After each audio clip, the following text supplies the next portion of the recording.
Hello, everyone. Today is Tuesday, February 8th, 2022. Gunmen attack private radio station in Guinea Bissau. This article is taken from The Guardian, the Nigerian newspaper.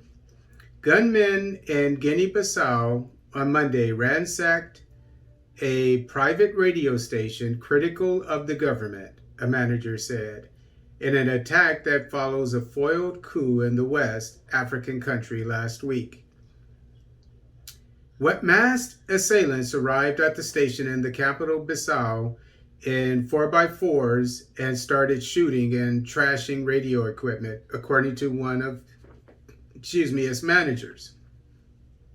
They forced me to kneel down and hit me with the butt of the Kalashnikov, said one of the managers of the Capital FM, who declined to be named.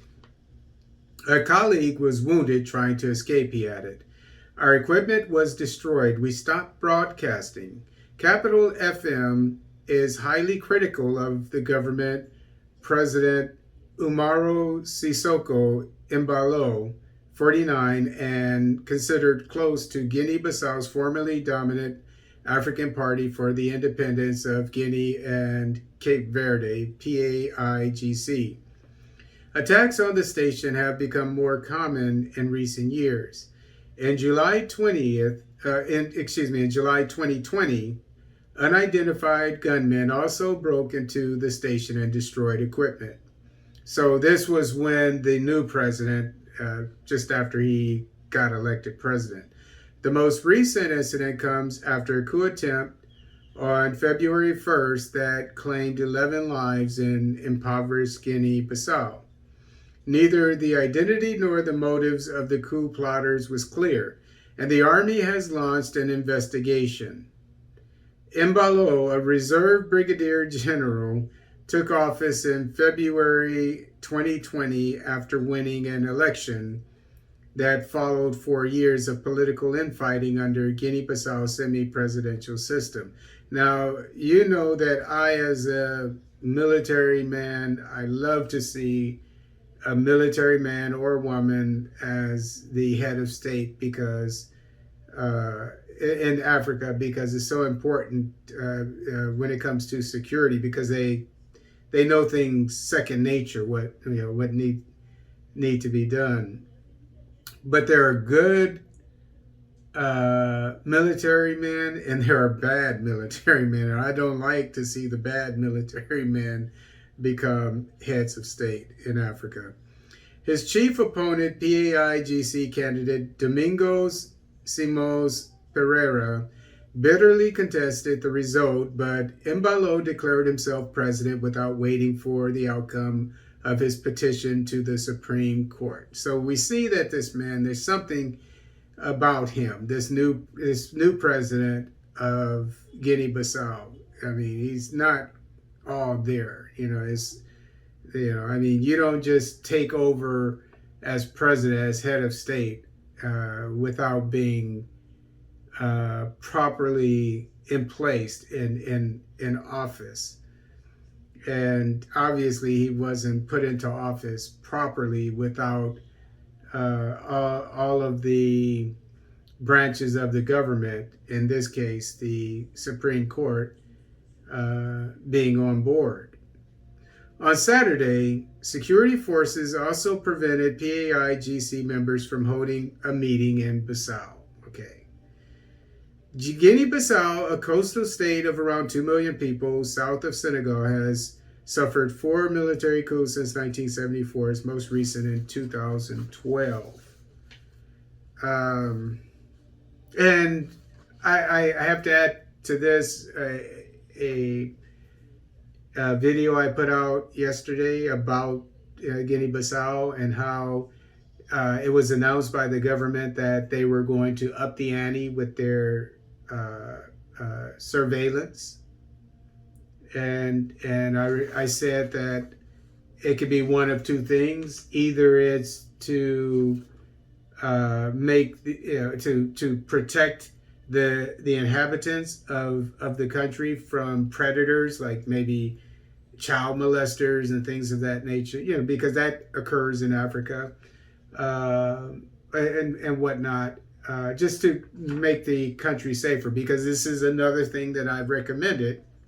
One of the many things I recommended about security in Africa when it comes to the insurgencies is you want to have cameras everywhere, and you want people to monitor them, and you want people in strategically placed in different areas, QRF, quick reactionary force, etc., to be able to respond to something. So if somebody sees something on a camera, because of the surveillance, at the police, where they're monitoring, they can call the QRF and they can respond to it, such as an IED in Somalia, things of that nature. And I said, or it could be bad, and it could be for them, to turn Guinea Bissau into a police state. And I've said before that I think all of Africa should be a police state. And I know a lot of people cringe when I say this. But what I mean by that is, as I said before, surveillance and so forth, everywhere. Because the reason why, but we need good governance. But the reason why is, and we need African leaders to hold other African leaders their feet to the fire, and not like the Malian